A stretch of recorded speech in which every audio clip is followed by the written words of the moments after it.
Let's go live.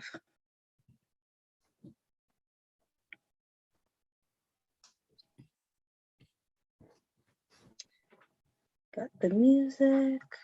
All right. All right. So I'm about to record. And 3. Got it.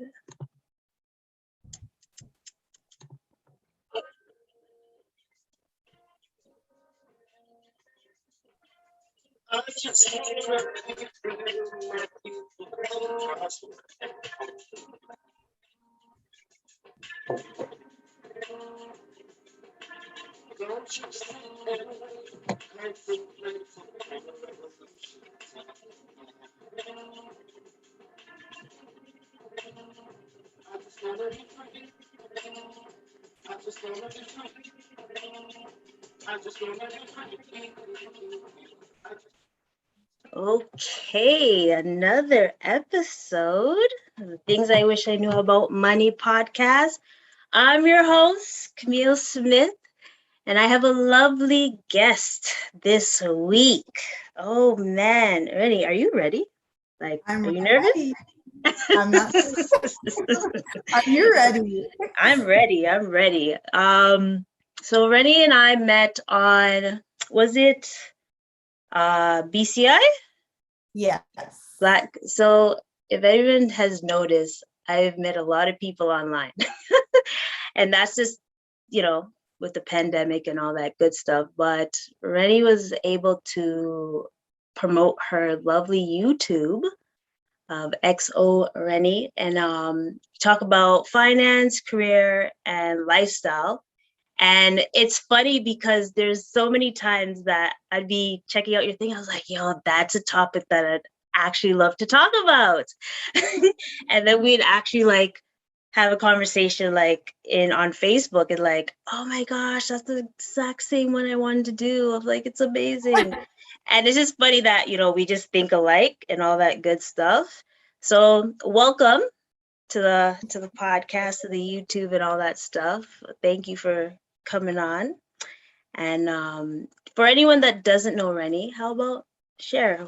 Who are you, ma'am? Okay. So thanks for having me, Camille. I'm Reni. People call me Reni the Resource. People call me xoReni. But Reni is my name. And I am a content creator. I create content around finance, career, and lifestyle. And I share on my YouTube channel, my Instagram page, TikTok, wherever you want to find me. Oh, you're everywhere. Yeah, honestly, I made it my full-time job now, so I'm really everywhere now. Before I was working in wealth management and I was working at the Bank of Montreal, but now I'm working for myself. And yeah, so I'm everywhere, promoting myself and creating content across all those platforms. Nice. So, okay, so let me ask you this question. How do you like TikTok when it comes to finance? Because everyone says, oh, you should get onto TikTok and all that good stuff. And I'm like, really? Yeah. TikTok? Yeah.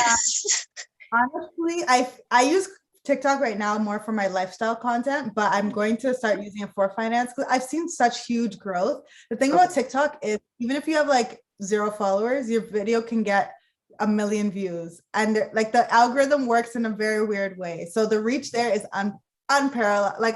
You can't compare it to any other platform. Same with Pinterest. You can't compare it to any other platform. So I would say get on it and just make short form content. Okay. It doesn't have to be long, less than a minute. You can record up to 3 minutes, but I would say less than a minute is ideal. Okay, I think that's the issue I have because I love chats. Yeah. So making it a minute, I'm just like, yeah. All right.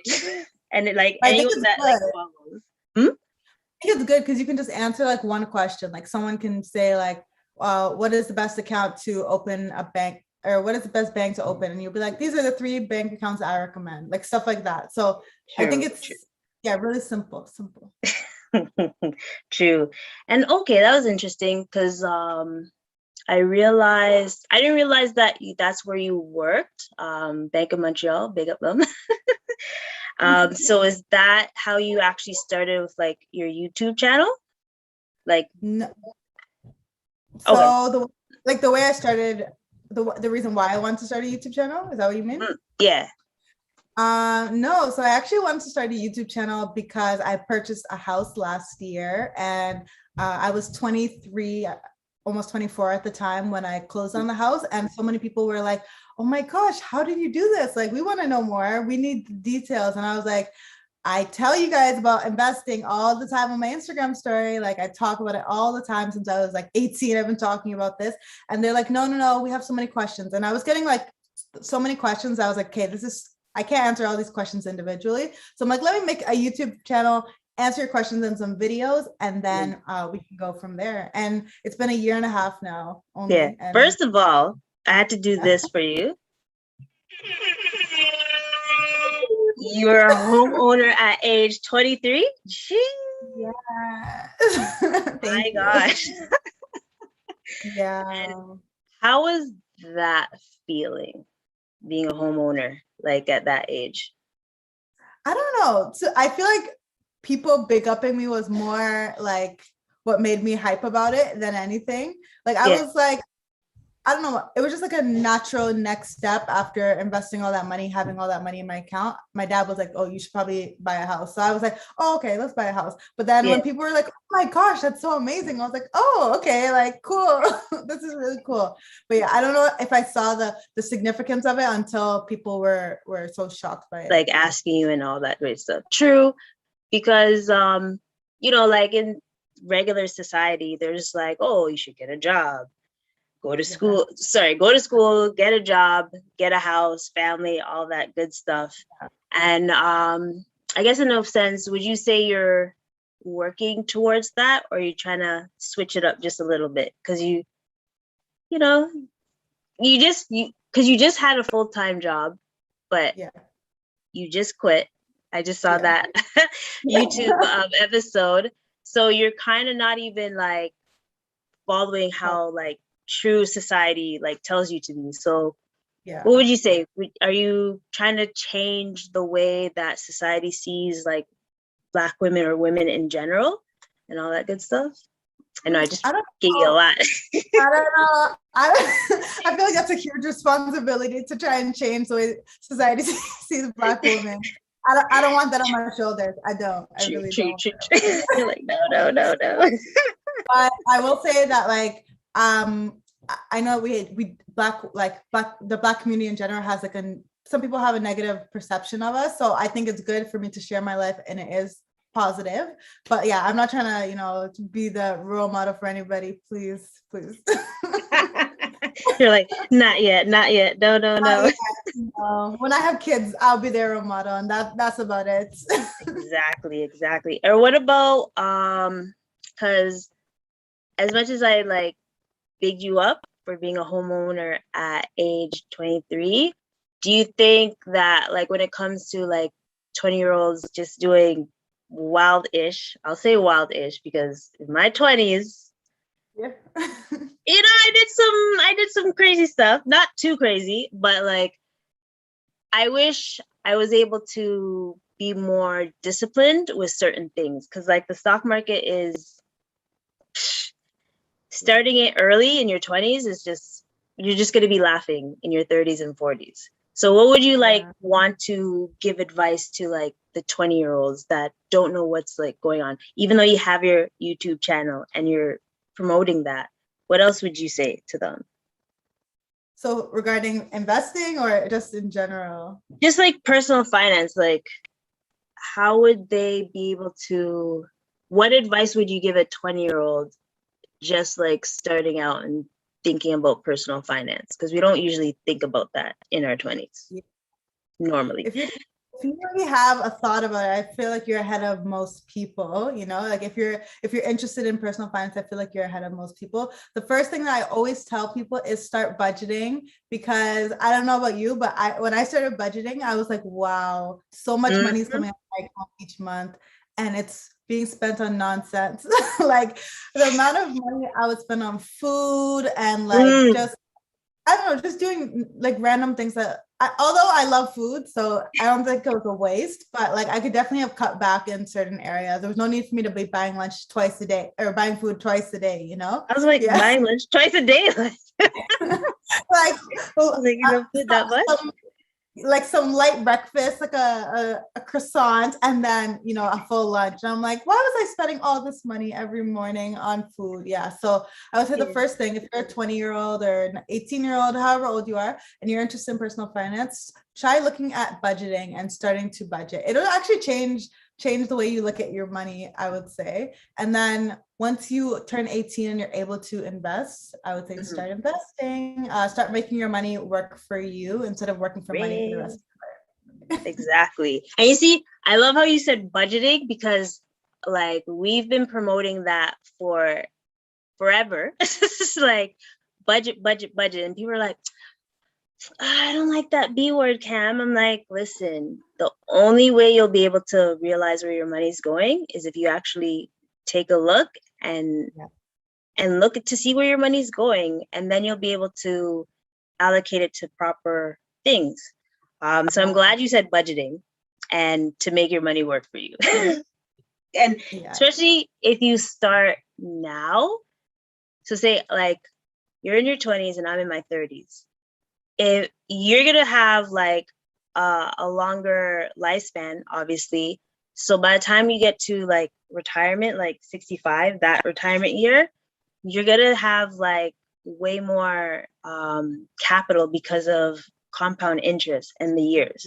So anyone that's listening that is in their 20s or even a 18-year-old, start now. I think it's important to tell people that like investing is not about trying to time the market or whatever. It's about how long you've been in the market. I know there's that saying like it's not about the time of the market, or it's not about timing the market. I don't know, whatever. Yeah. You know I get it.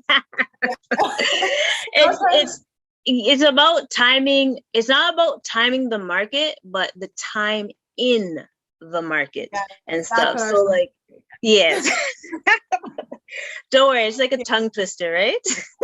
But I think a lot of people are like, oh, I'm gonna wait for the market to crash and then I'm gonna invest. And I'm like, okay, good luck. Like you'll be waiting a while if that's your game plan. Yeah. If you didn't get it like just when the pandemic started, good luck, because it's still going up. But I mean, there was a correction last month. Whoever withheld with that correction, kudos to you, because a lot of people like panic sell and stuff, right? I don't even look. I don't even open my account. I'm like, let me just hold this. I know the market will bounce back, so exactly. I don't. Oh man, and let's see, because I know I'm like putting your business in the air, but it's okay because you have YouTube and you've done it already. Yeah. So I know you have a couple multiple income streams. And when Andre spoke about his, I think he had all 7. Which ones do you have? Or how many? Yeah, I believe I have 5 out of the 7. I don't have all 7. He has royalty income too? Yeah, because he has a book.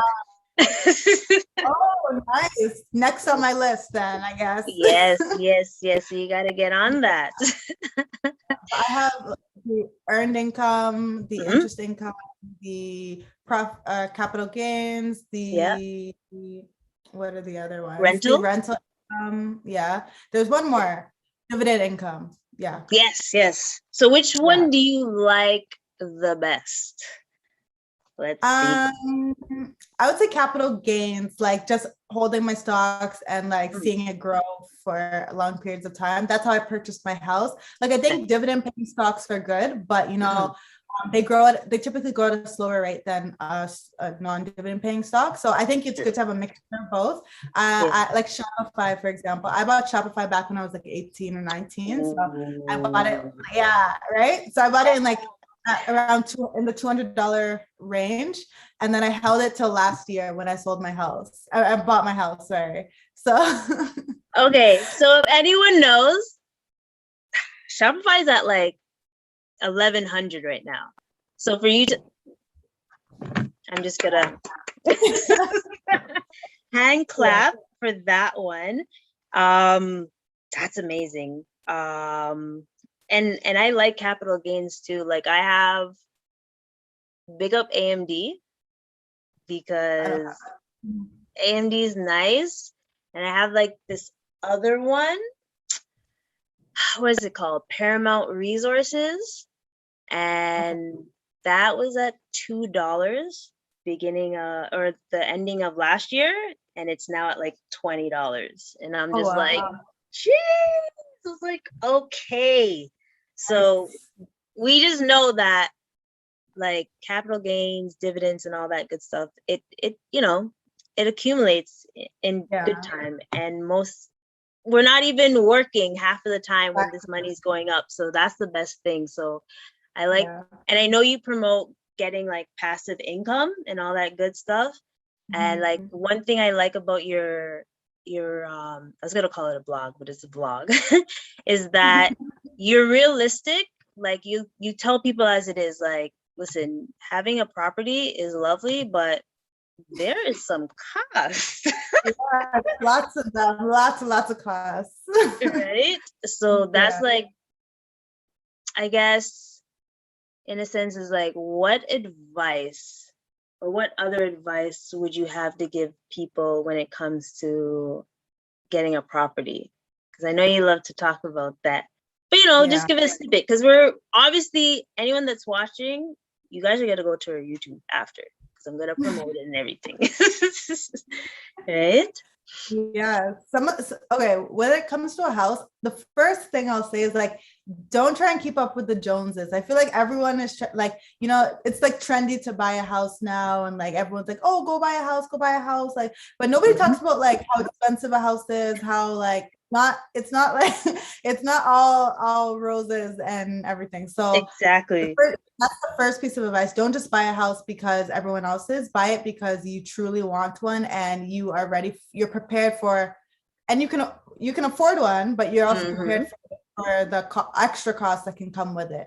And then just some other advice would be like, buy a pre-construction if you can, or look into pre-constructions if you can, just because it gives you time to save up. So I put down the deposit for my house when I was 22, actually. And then I had a whole year to actually close on the house, which gave me time to like aggressively invest or save for my down payment. So like, if you are struggling to get into the market, our market's a little bit wild right now in Toronto. If you're struggling to get into it, then look into pre-constructions. It may be like a year or two out, but it can help you. It can really help you save for the property. Okay, there you have it, folks. Like, that's actually a great idea. I think that's what I have a couple friends that are doing that too. Because getting into like the GTA in itself, good luck. You might as well like go into like Durham or frigging like London, all that stuff. Because I have people that are like looking out like outskirts, and I'm like, but do I want to travel to like? Do I want to do that commute? Mine's actually in London, so How's the commute to get there? Oh, I don't go. I have tenants there, right? So I don't really go that often. It's an hour and a half if I do have to go. So it's not awful, but but even that property is expensive now. So I got it at 350,000. Now it's 550,000. Yeah. So there's going to be a lot of buzz horns going on, because geez. That's actually really good. So like your net worth, you're trying to get on that net worth like all those rich folks and things. So keep it up. That's really good. Like, that's really inspirational, actually. And also had a question about like, how do you like to reach out to the community about like what you do and all that stuff? Like, or do you have like I know people say like tribe, community, and all that stuff. Do you consider like your followers like your community or your tribe? Yeah, I do. Especially I would say on Instagram, especially because we like anyone who DMs me, I respond to every single DM and we talk a lot and like we have Right. conversations in the comment section on my videos. Like I mean on my pictures that I post on Instagram. Like Yeah. recently I posted, okay, if you could only choose two stocks for the rest of your life and you had to hold them till retirement, which ones would you pick? And the conversation in the comment section was really good. So I was like, oh, okay, like we're building like kind of a community. Yeah. And even on the YouTube channel, I've seen that now people are interacting with each other. Like before, it was just people like commenting, on the Yeah. video, but now they're like responding to each other's comments, and I'm like, yay! Like it's slowly growing into a That's community. amazing. And then what? You recently were able to do polls. So I was like, oh, Yes, this is yeah, yeah. So I've been doing polls, and yeah, that also helps people feel like they're like interacting with me and things like that. good. And next year, I'm thinking of maybe starting an accountability group for like people Ooh, who want to keep up with their investment goals or their savings goals. So yeah, nice. exciting. Well, okay, so check that out, folks. What else? Ah, and this is based on some because we talked about it before. What are three things you wish you knew like before, like when you were younger? And I know one of them might be I'm not gonna sway you into it, but Yeah, what the are three first things thing, you wish you knew? Yeah. first thing would be about forex, and not to try it. Because anyone who knows me, or if you've watched my channel, or yeah, if you know me or follow me on Instagram, you know that forex and I are not friends. We're not friends at all. Sorry, I didn't want to do it, but I was watching, I was like, yo, this one is hilarious. And that's how I feel about like certain banks with their fees and stuff. Like, they're not your friends. They just want your money, right? Yeah, that was a dark time. And was it But was yeah, it the forex or was it the company that you yeah, okay, good point. So it's forex. There's no problem with forex itself. It's the multi-level marketing schemes that like they try to bring you into it. So Mm. someone I consider my friend was like, oh, let's do this, like Are you guys I've been still making friends? no, Oh, we are not. Blocked oh blocked no, immediately. oh no, that's the word. Oh, okay. So Yeah, rule number one, folks, if you're going to join an MLM, because I talked about it like quick schemes and stuff, or like if you think it's going to be a quick, get quick, wow, get quick, get get rich rich. quick, there, get rich quick scheme, and you're doing it endlessly and not even thinking about like the relationships you have with people, Yeah, you're you're not about to going to lose have a lot of friends and family. money. Yeah, yeah. And because of how like there's so much pressure to recruit in MLMs, like Mm. they don't really in the moment they don't really care. They're just recruiting anyone and everyone they possibly can. So yeah, when I did that story time about like, hey guys, this is my experience with ML with Forex and like or with IML, which is a certain MLM. I was like, I do not recommend it. Like there's nothing wrong with Forex itself, but if somebody is trying to like say you have to recruit 3 people a month in order to keep your account, blah blah blah. It's a scam. It's not it. Don't do it. Don't do it. I actually made the red flag trend that's been going on. Yes. Forex is a red flag, okay? I don't Oh, know. I should do that. Red Oh, you just gave me an idea. Tomorrow is like content day. So I'm definitely flag. gonna Yeah, I know. I oh, made one yesterday. I yeah. made a video about it. I was like, if anyone is telling you to invest in or to recruit people in order to invest, red flag. If Red anybody is flag. telling you it's a guaranteed return, red flag, huge red flag. So Yes. yeah, Nothing's yeah. guaranteed with like the stock market, as we know. No. If it Right? Unless was, you do it wisely, like do your research. Yeah. yeah. But So that was everyone would do it if it was guaranteed, right? exactly. So that's one of them. What's your second one? Hmm. I guess if I had like hindsight in 2020 vision, just knowing which companies to invest in, right? That would be perfect. Like if I True. could say, okay, I would put all my money in Shopify instead of like, let me put a little bit here. Let me put some safe money in like the banks because they're stable and safe. Like, no, I would just be like, nah, let me put it all in Shopify. But you know, and I'd also, oh, another thing, I would buy a house. I would buy multiple houses before this Ooh, 2020 when the stock market went wild or the housing market went wild. That's true. something I would, yeah, Jeez. because yeah, it's been a mess. And now Hmm. house in the GTA does not look feasible right now at all.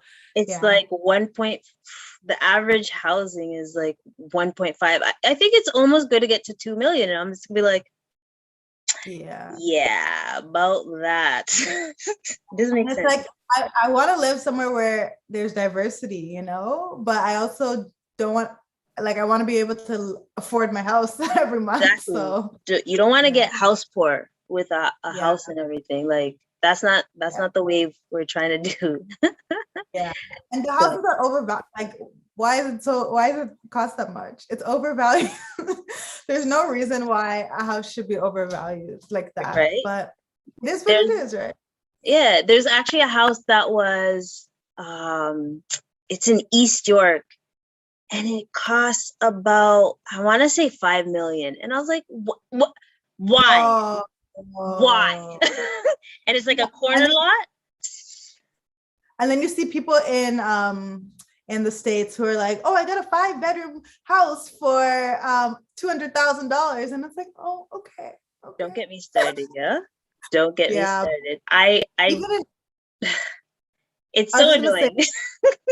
yeah, it is. Even in East York, my neighbor, his dad bought a house in East York like 50 years ago or something, and he bought Yeah. it for he said $50,000. It was the price at the time. He just sold it for 1.2, I think he said. I was like, wow, I'm hurt. wow. I'm actually I'm Yeah, hurt because um like our children's they'll be like when was yeah. it 50,000?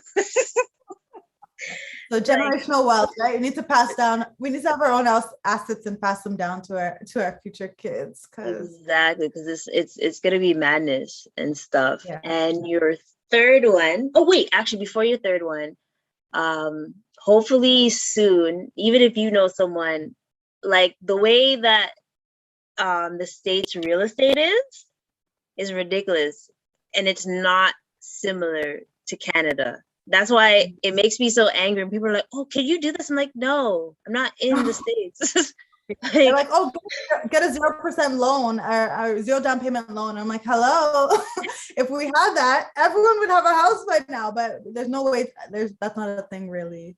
Yeah. yeah, it's like it's so annoying. Unless you go to like what Detroit, where things are like still in foreclosure and stuff, then yeah. But I'm not trying to get to the states right now. Not really. Not really. Right? And the third one. I guess I don't know. I guess just knowing the importance of budgeting before I started working, because Yeah. when I first started, I didn't know anything at all. So that, knowing how to budget would have been very helpful beforehand. But I guess you learn from doing. So it's like I don't regret it or anything. But yeah, it would have been. I would have had a lot more money if I knew how to budget before. True. But Question, because I know your dad's a trader. yeah, Did your parents in a way teach you some of these stuff like beforehand? Because you did say yeah, he did teach you about the stocks and you're like, hey, get a house. yeah. So would you like say that your foundation, like your family, was something that helped you? Yeah, so I was just gonna say the good thing about my budgeting, whatever, is that like he made sure that 50% of my income was going towards stocks. So like it's not like I was spending all my income on food. It was just the other 50%, most of it was going towards food. So I was working at Payless at the time, dealing with Yeah. rude people all the time, and like I was getting paid $9 an hour, and Yeah. I would get my paycheck. Half of my paycheck would have to go to stocks, and then the other half was to do whatever I wanted with. What I usually did was buy food, clothes, whatever. So yeah, my dad and my mom definitely helped me learn about money from the time that I was very young, especially with Mhm. like teaching me about credit cards. Like, I'm glad that I learned before I got a credit card, because I know a lot of my friends use them recklessly, and then I got them in a lot of debt. Shucks. So like ideally it's great to have when the family knows about like personal finance or financial literacy, it Yeah. actually helps everyone. and I'm pretty sure your parents are gonna be like, yo, she's gonna be good. Like we don't have to do anything. She's good and stuff. Yeah. So I'm glad that they were able to teach you about the credit card, because we spoke about the credit card recently or like a couple months ago. Mm-hmm. Credit card's no joke. The credit No, card's no joke. and what you said about like when your parents are financially literate, it helps everyone is so true. Like even when I think of how my parents are financially literate, that like I don't have to support them, because I think there's this thing called the black tax, that we hear of. Like a lot of Black professionals are now getting to a good point in their career, but they're not actually becoming wealthy because they are supporting like their aunts, their uncles, their parents, so because my parents are financially literate, that means I have more money to invest in myself and my future. And I'm like, I'm not their retirement plan, basically. And there's no problem if that's the case. It's just right now we're trying to change that up, because at the same time, you see how so say your parents didn't know about stocks, but you were able to figure it out. You would be able to teach them like, hey, I'm not your retirement plan, eh? Like, how about we or you can even like have like an investment group like with your family, and just like, hey, I have no problem taking care of it, but I'm hoping not to be your retirement plan at the end of the day. Hard conversation. In a nice way. You have to say it in a nice way, because definitely a hard conversation to have with somebody. Yes, it is. And when it comes to like, because my folks are like Caribbean, and I know your folks are African, so like that, they're like, "Are you talking back to me? Really?" Yeah. I'm like, no, I'm not talking back to you. I'm just saying. Yeah. Or even if you try to talk about like stuff like that, they're like, "Are you wishing?" Or are you say like if you try to talk to them about like estate planning, they're like, "Are you trying to say I'm gonna die?" And it's like, no, I'm not trying to say that, but like everyone's gonna die one day, I can't even discuss that with my dad. Like when it was my mom, I could. My dad, he's like, I'm like, you had to plan this, right? Like, a lot of people pass away without wills and stuff like that, which makes it even harder. It does. And the GoFundMe and stuff, like, it's not fun. It's not fun. And I think, well, because you had Nicole on, so big up Nicole, she was able to discuss that too. So as long as we like reach out to the community and are able to shed these lights of different tiers, it's really great. And I wanted to say another thing, because I remember you were talking about different platforms with investments. What is your two favorite? I'll say two favorites, because I have two favorites and I know yours is a little different than mine. Yeah. Okay. Well, it's simple because it's extremely simple to use. And like, I think it's very user friendly, especially if you're a beginner and no commission and stuff like that, except for US stocks, which is my issue with them. The US stocks is my issue with them. And then TD, I've tried a few of the big banks and like their investment platforms. There's like the user experience is horrible. It's archaic for a lot of the platforms. So I think that TD has the nicest of all of them.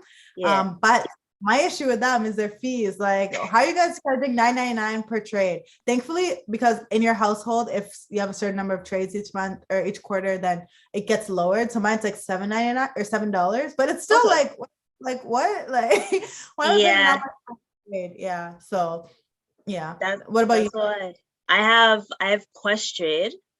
And that one, and I always had like a little issue with like Wealthsimple, because I was like, I don't want to be charged more because of US stocks. But with like Questrade, they have you can have both a Canadian and American stock. And I'm like, Yeah. this is just easier. And then I was introduced to interactive brokers. Oh, but their user experience, so I feel like it looks like so ugly and like complex. It is complex. Like if you don't, okay, so there's 3 ways you can look at it, right? Like through the mobile, obviously, which is not the smartest, through their browser. So like when it comes to like Questrade and interactive brokers and the way you look at it, it's simple, but when you look at their, like when you actually download the program and you're like looking at it, you know, when you see like the brokers in like Wall Street and they're like, this, it looks like that. And at first I was like, whoa. Doing a lot. I'm like, my learning curve right now is like crazy. So I have to like look at the program and like look at TradingView so I'm able to understand. But slowly and surely I'm getting it. And I did hear that TD has the best platform because they like do educational, but so does interactive, and it's cheaper. The fees are actually cheap. They're like is actually like $1 or something. So like when you want to do like a little swing trade, I'm just like, okay, I might have to check them out. But that user experience throws me off. Like what I've seen, it throws me off. But yeah, I guess I'll check it out. And I heard good things about Questrade too. And have you heard of Passive? Passive? Yeah, it's like it's a plugin to Questrade.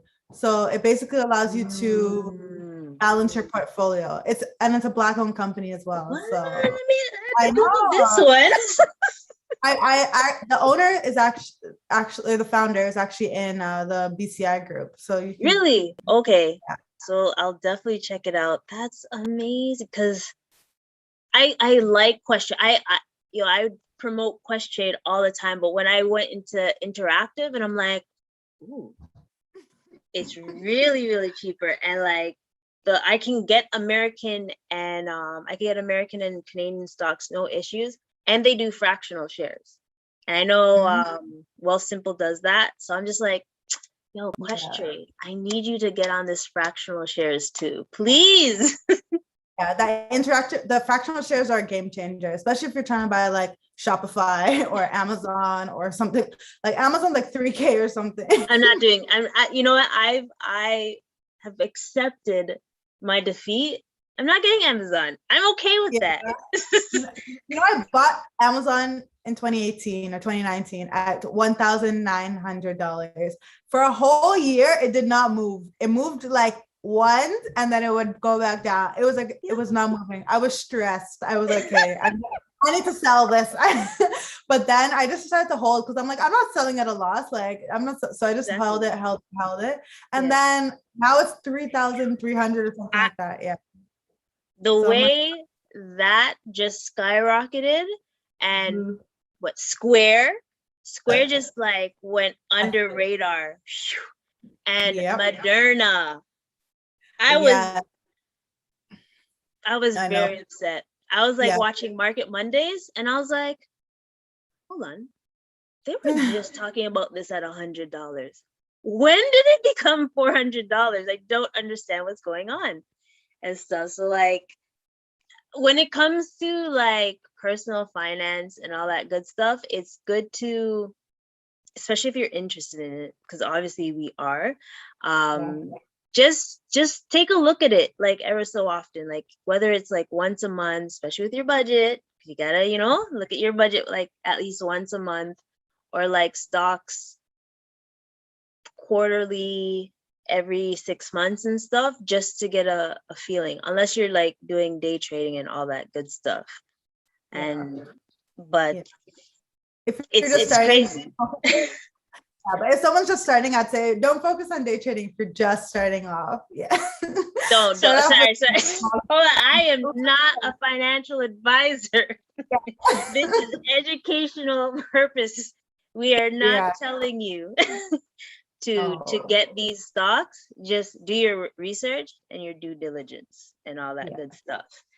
And also my last question is, what's the next step that you'd want to do other than the accountability group?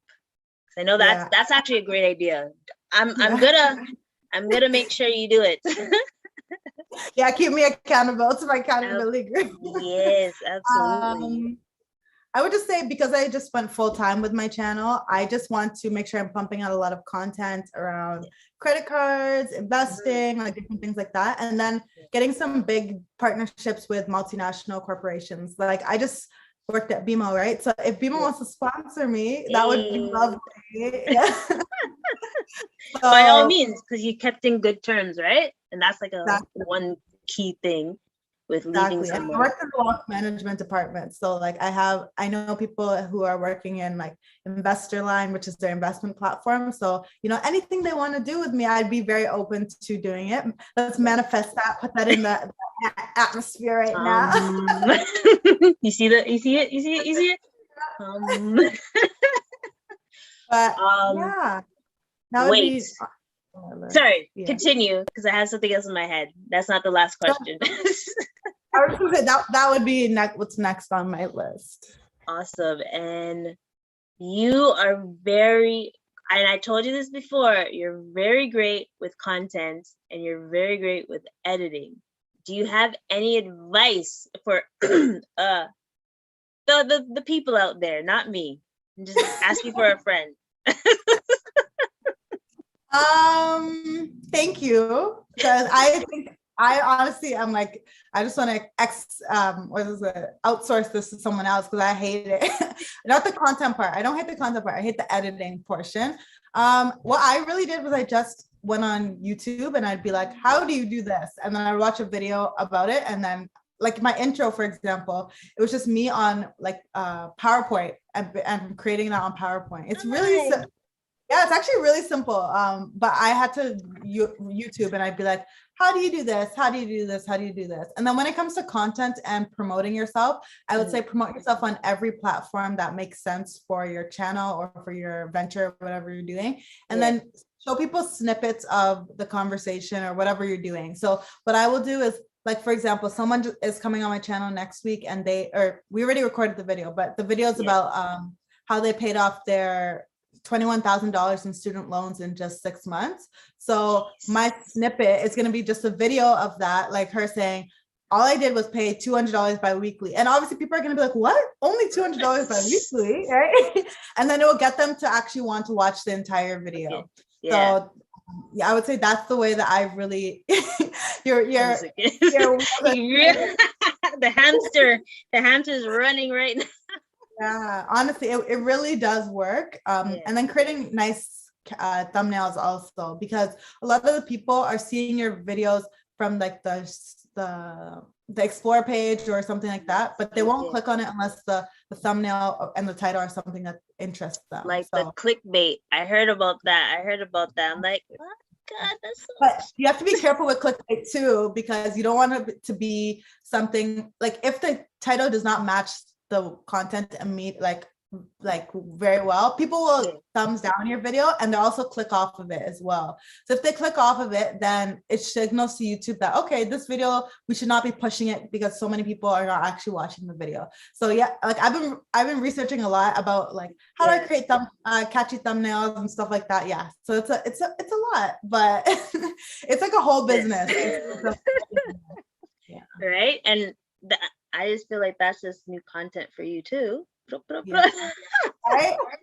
Yeah, I actually did a video about like how to start your own YouTube channel and things like that, and like breaking down how much money I make on YouTube or a few months ago.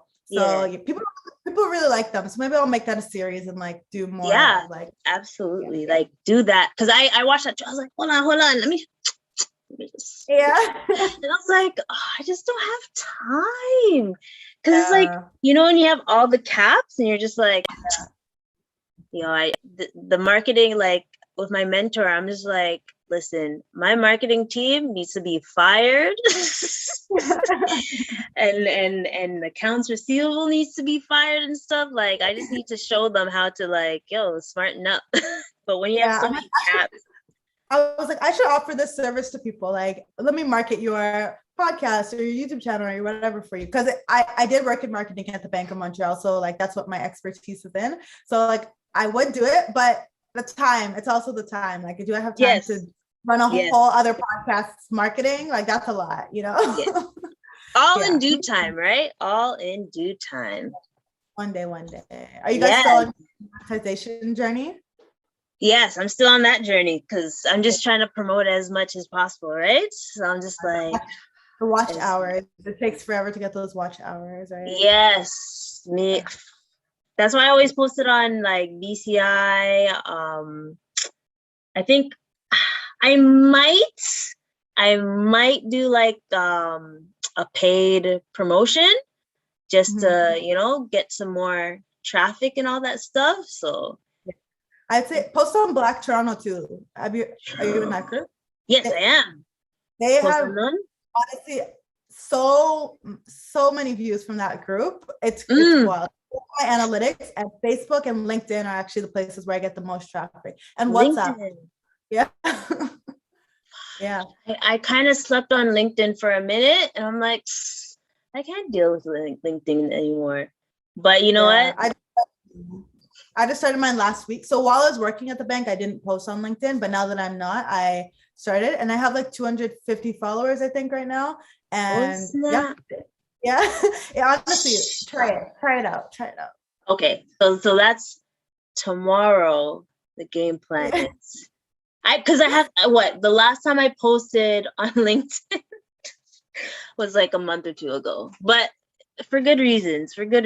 But yeah, I gotta be consistent on each platform. So consistency, folks, and yeah, thank you. Thank you for coming. Like legit, like when I knew that I wanted to get guests on, I was like, yo, who's gonna be? And I think one of my friends shared your link with Nicole. I was like, oh, there it is. There's a sign. I need both of these ladies on here because you guys were just giving so much to the community as well. And you're an inspiration. You're an inspiration. And how can people contact you or follow you and all that good stuff?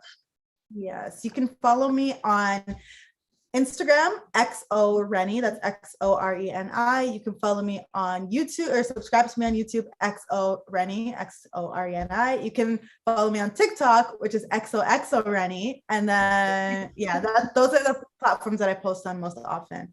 And you'll see daily content on Instagram and weekly content on YouTube. Nice. So I'll definitely put that in the description and all that good stuff. So put it in the chat and I'll post it on the lovely YouTube video. And thank you, Reni. Like, I really appreciate it. And ladies and gentlemen, make sure you follow her because she has great content and she's entertaining. We don't put people on that are like boring and stuff. So make sure, okay? Thank you for having me on, Camille. I appreciate it. No problem. And if you had a song, I would play it. But I'm gonna play Andre's tune because you know I gotta represent for him as well. I'm just trying to find it. There we go. Woo. Anyway, got all the same music. Flip, flux, money, literacy box. Flip, flux, money, literacy box. Flip, flux, money, literacy box. Flip, flux.